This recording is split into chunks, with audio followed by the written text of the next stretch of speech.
Family and friends, today we're going to do a chuck pot roast on the Traeger for Thanksgiving 2020. So I said, a little bit of trimming, so I'll go ahead and trim it for you right in front. Right, this piece here, I don't know if you see that, always have what? Always have a what? Small, sharp knife, right? And always do what? Always do what? Always make sure you're going into you. Look at that. I don't know if you've seen my trimming video. Right there, see that's silver skin. See right there? That is silver skin. If I can get under it, silver skin is a tough meat of muscle, right? So if I can get under it like that, you probably want to remove it. Now this is a chuck roast, so what is that important? I'm gonna say no, because it's number one, it's on the outside, it's not inside the meat. You see I'm doing that? Don't do that. Don't do what I'm showing you right now. Away from you. Okay? Now why is it called silver skin? Look at that. Because it's silver. Okay? Silver. Tough. I don't know if the other, look at that. You can definitely see more silver right there. Now, what does it taste like? It tastes like freaking grizzle. You know what grizzle is? It's that tough piece that you don't want to eat. But it's on the outside edge. It's not like in this line. So when you cut it, it's not going to be really that bad. So this is like more of a manicuring the meat, right? Like I said, I could have started off. We're not, this is all family stuff, so. But it's worth it if you can, so you can get right to the meat. That being said, now look at that. Now we're gonna go and cut that whole piece I told you to cut. It's gonna come right off. I mean, this is not like this is just trying to over show you, but take it and go right in between, and it's gonna come right against that line. You see that? It's gonna come right against that line. It'll naturally go between the meat and that silver skin. Boom. Look at that. That's tough. Look at that. It's a tough piece of meat. Can I even cut it up? Yep, I could, but okay. So a little bit left. Same thing. If you have a sharp knife, there's a lot of sharp knives out there. Don't worry about being loose, because I'm gonna put a string around this whole thing. Okay? So that's not that bad. Put a string on that whole thing. Why? Because look at that. It's gonna split right in the middle right there when I start cooking it, and we don't want that. Everything else feels really good. Everything else feels really good, man. What am I gonna do with this piece? See, now I gotta cut that off. Here. I'll probably put it on the side. Okay, nice piece of meat. Throw this out, put this on the side here. Okay, look at that. Sides are looking good, right? Okay. That's why we're gonna slow cook it, right? You're getting a piece of meat, you're gonna slow cook it, all it's gonna run around. So take a nice look at that. Take it, that nice muscle right there. When I show it to you after it's done, it's gonna be all gone. All this whiteness right here is gonna be all gone, okay? Nothing you wanna look at. What is the grain, okay? So right now the grains are going this way, right? A chuck roast, where does a chuck roast sit, right? Chuck roast is like a shoulder. So, it's two pieces of muscle that are working overlapping. Think about how your shoulder blade is, right? Not to get too technical on that. I'm not a butcher, and you can tell by this piece of meat, it's grains coming this way, and then grains coming this way. So remember that when you cut. So when I'm cutting, I'm gonna probably slice it here, and then go this way, and here, I'm gonna go this way, okay? Just so you know, all right. All right, so I'm about to go and wrap it up, and wrap it up, I'll tie it up. You know what I just noticed, recalled, or thought about? This might be your first video of watching on mine, so you're not understanding what I'm saying about cross-cutting. Because a lot of people that have been cooking for like 30 years don't still understand how to cross-cut meat, right? How to cut meat properly. And if you learn it early, good, right? But we're slow cooking this, so when we slow cook it, what's gonna happen though, it's not like when you cook a steak, you actually can still see the lines. When you slow cook, all of this is gonna look like one nice piece of meat. And we'll see if that's, gonna happen on this piece of meat. So I'm gonna go ahead and cut a twine, okay? So outside of letting the meat, now here's some things you gotta understand. When you slow cook it, it doesn't really have to get to room temperature. But if I was telling you, if I was gonna cook a nice ribeye or New York steak, if I was gonna go and sear that right away, it has to be room temperature, right? And there's a lot of other tenderizing techniques. Just watch what I'm doing. I'm not gonna, you can rewind of how I'm doing this twine, right? Keep a big piece of twine out there so you don't forget it. A lot of people forget that. Not like we're competing or anything. Just around to keep it all together. I might even do 2, right? So again, cross cutting. Why is that important? Well, because if you're pulling it off and you're eating and you cut it this same way, when you tear it with your teeth, because we're animals, right? It's not gonna break apart. You want it to be where you stick your fork in it, you go ahead and bite out that other side, and it's in the line. Okay? It's across the line, not in the line, so you don't have to tear it off too much. But you'll know that. Try if you don't know what I'm talking about, when you get a piece of meat, go and try and eat it. Once you understand what I'm saying, cross-cutting, don't cross-cut a piece of meat and then cross-cut the piece of meat, and you'll really understand that outside of making it tender, all those techniques go away unless you don't know how to cut your meat, right? Take a look at my tri-tip video and you'll see that. Tri-tips, chuck roasts, anything that's usually under $10 on a regular day, those are all the kind of meats you really, really need to know how to cut, because of the fact that they have different grains going different ways, just like I said earlier in this video. And the more you understand that, the more your cooks are, we're gonna spend a good 3-4 hours on this cook. So doing all that to get a cheap meat tastes pretty good, you gotta know how to cut that dang piece of meat. And that's what people forget. All right, cool. Take those strings off. Now I'm gonna go and marinate. See how I get that? Nice and round. It's gonna have a good, nice shape. And now I'm gonna go and create the bark, okay? Next step. Okay, now we're gonna marinate it. We're gonna marinate it with this prime beef rub. Prime beef rub. And what's in the prime beef rub? We got cane sugar, salt, spices, including rosemary. That's why I want to put it on here, because I like rosemary. Garlic, paprika, onion, chili pepper, and sunflower oil. Then between the beef rub and the prime rib rub is it doesn't have, this doesn't have rosemary. And I want a little bit of rosemary on here, right? Kind of like a prime rib, right? So this is bigger, right? Beef rub, I put on like, things like beef ribs and all those kind of things, right? So because it has the molasses and because it has the cane sugar, it's gonna have that nice dark bark. All right, so what are we doing now? We're just putting a nice thick coating. One thing I could have done is I could have put olive oil for a binder. Again, if this is the first video you're watching of mine, what's a binder, or somebody's barbecue video, what's a binder? It makes it stick. You could put mustard on here. If I was gonna follow like a beef prime rib thing, I put mustard on here. But remember, this already has molasses, sugar, and it already has that sunflower oil, but it's sticking already. Okay, sticking already. So why do I have this on a grate? Number one, grate because all those extra spices are gonna be down there, and I can mop that up afterwards, right? And mop that up afterwards. And what the other thing is that it's actually letting it get to room temperature all around, versus if I just had it flat on some cutting board or some kind of pan, okay? So focus on both sides. Make sure your string is a good 1/4 inch at least away from the edges. All right, get it on there. Get it on. Get it on. Quick tip is because it is got that all that sugar and molasses and oil in there already. You got to go ahead and break it up. Don't worry about it. It's just not. It's like brown sugar. The consistency. So you got to break it up inside there. Get that going. No big deal. You didn't get a bad batch of rub. Okay. It wasn't sitting on the shelf somewhere. That's what this kind of rub does. Okay. Nice rub on there. Other things you might need once you get it in the grill outside of your regular pan is you might need a spritzer. You can be spritzing it with just regular water, or you can spritz it with apple cider. Those kind of things. I like bark, so I'm not going to spritz nothing. Okay. Okay, now as you're watching this, okay, look how soft it is already. It's already softened. Take it, get it on there. Okay. See how I'm doing that? Getting on there. Getting all that. Getting all that. Wash the strings. Wash the strings. Get all that in there.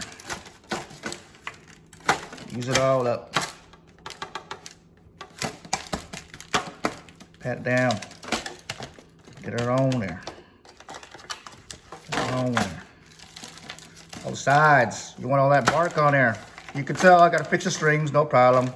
No stress. Get that. Get your money's worth.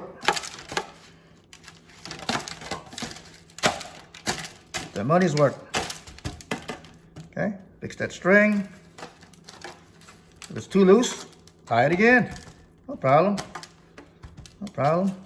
If you don't know how to tie strings, there's a lot of videos out there for that. Okay, look at mine's loose. It is what it is. It's already starting to shrink down because of all the salt, sugar on here. So I'm gonna go take a look at the string.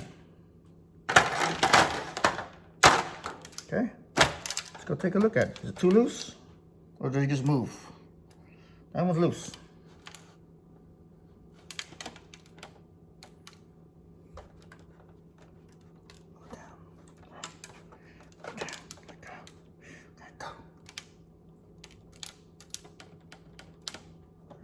I'm good with it. I'm good with it. Okay, so now I'm gonna go ahead and preheat the grill, 225. Stick my probe in there. Get it to 180, 175 to 180 temperature. Then wrap it up, foil. Let the juices get back into it. Here's another thing too I want to show you. You gotta know where your grains are because look, you're starting to not see where the grains are. Okay, so I know my knots here. So you could either draw it up and figure out what's going on, but I know my knot's here. So after I cut my knot, I'm gonna cut it. It's probably gonna split right here. And then that's when I say, I know I gotta cut this way. Boom, boom, boom. Try to hone in on that. As you can probably see the grains now, right here specifically coming this way. But when this thing starts cooking, it's gonna look like one solid piece of meat. So just, know those kind of things. Look at that. It's looking good already. Looking good. Okay. So hopefully you've seen the parts where I prepared it, where I've taken, if I had to trim the meat, how to trim the meat. I showed you what kind of techniques you can use for the dry rub, and all the main tricks that we use for, make sure room temp, all that kind of stuff. You need room temp for slow cooking or smoking, things like that, right? So did all of that, and now I'm getting ready to put it in the grill, and then make sure I protect my meat in the sense of using probes and all that kind of thing. So watch out. All right, everybody, I got the Traeger at 225. I'm gonna smoke it. A couple of things I've already done is I went ahead and got the probe in there. You don't gotta do it right now, but I'm just knocking it all out because it's gonna be a couple of hours. Got the probe in there. I'm gonna set that probe to the internal temp of about 175. I'll start at about 170 so I can get a little alert. Start probing it with to see if it's tender, right? Shaking it out. So I got that probe in there. Got it already set. I'm gonna go ahead and put it in. I'm gonna use this kind of, I'm gonna call it a grill grate, but not confused to the grill grate that we probably all know, right? So it's easy to, I don't need tongs and things like that, right? Because I'm not gonna turn it. The other thing that know your grill, know where your hot spots are. This is a Traeger Junior, so I know that the right side is the hot spot. It doesn't matter on cooks that are less than an hour, but in a 2-3 hour cook, it don't matter, right? So I'm gonna go and put that in there where I believe the, on the left side, okay? So you'll see that.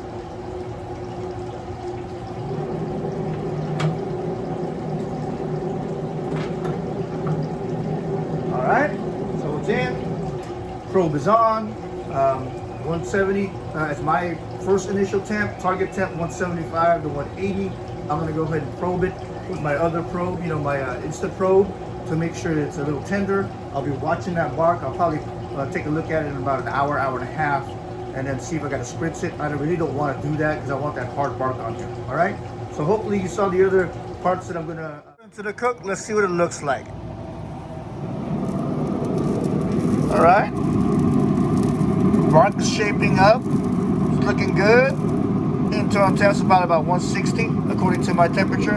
I got my little testing thing over there, but it's looking good though. All right, hour later probably, maybe about 45 minutes to hour. All right, so here we go. We're only about 166, and I wanted to show you. Okay, we're at 166, and it looks good. It really does look good. And what I'm doing is I'm putting an instant probe in there. And I'm not even looking at temp. I'm just poking in there, just like I was poking a brisket, right? And it's ready. It really is ready. Internal temp on it right now. we do have it at 150, 160. You know, it is true to this temp right here, but I'm gonna pull it out because it looks good and it has a nice penetration. This is going to make that audible call, right? Look at the size of that thing though. Way smaller than what it was before. All right. Put it on a foil. Very important. Look at all those juices. Look at all the juices. Look at all the juices. And look at that paste piece there. So what do? We're gonna wrap it up. And again, this is really close to what you do in a brisket on that 6-hour cook. And what you're just gonna wrap it tight. Wrap it tight, as tight as you can. Why do you wrap it tight? Because you don't want any air. Air in any kind of cooking, refrigerator, post cooks, anything. Air is the worst. That's why you want to do that. So you're gonna put it in there. I can put it in a cooler. Like this is the miniature size of a brisket, right? A brisket is like 14 pounds. This is only like 1.5, 2 pounds. Look how much smaller it is. If you compare, rewind on the video, it was about this big. Now it's, you know, it's about 1/2 or 3/4 of the size. Wrap it tight, okay? And what's gonna happen is that if you have never done this before, is that when you heat something, it gets tight, right? And then as you let it cool down, 180 degrees, and then you go ahead and let it loose. So this is what restaurants do, and that's why you pay, you know, good money for a couple of slices of prime rib or things like that. But this is a chuck roast restaurant. You can't buy a chuck roast at a restaurant. They would never do that. I mean, maybe like next year or something like that, if beef gets to be a thing. But you know, there's no tri-tip at restaurants, no brisket restaurants, only barbecue places, right? Because it's hard to do. You can't do it instant. You can't do it made to order. So this is why we do it. But look at that. Smells good. Wrap it tight. Talk to you in about 30 minutes. We're gonna cut it up. Resting for about 30 minutes. It is way, ooh. All right.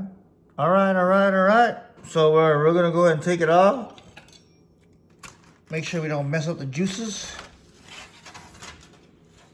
from here, which is good. What did I say? Right?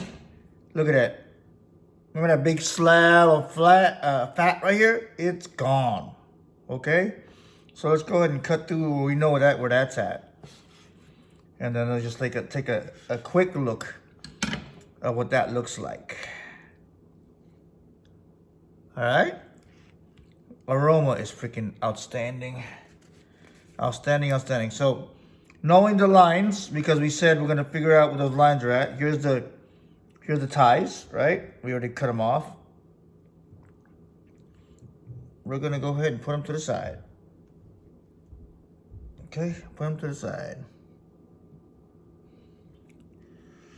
Okay, and then we're gonna go ahead and slice real quick. So this is what I would like, a lot of fat in there. But a lot of people, they want lean meat, right? Lean meat, and what did I say? Cross cut, cross cut, cross cut. And this actually means this way on this one here, just because knowing the cross cut. Ooh, look at that. I'm telling you, the crust, if you can't tell right now, is freaking crazy. All right, color of the meat. Texture of the meat, pulling it apart. A little tougher than, you know, long 6-hour cook.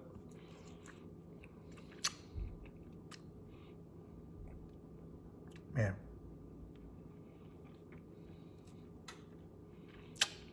The flavor though, for a piece of the meat,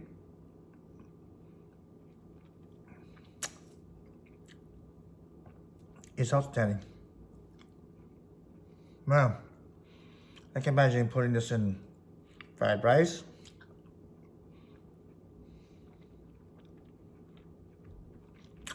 Sandwiches. It's just nice. It's a mild flavor. Not like a steak, but has a nice flavor to it. So, success. Boom.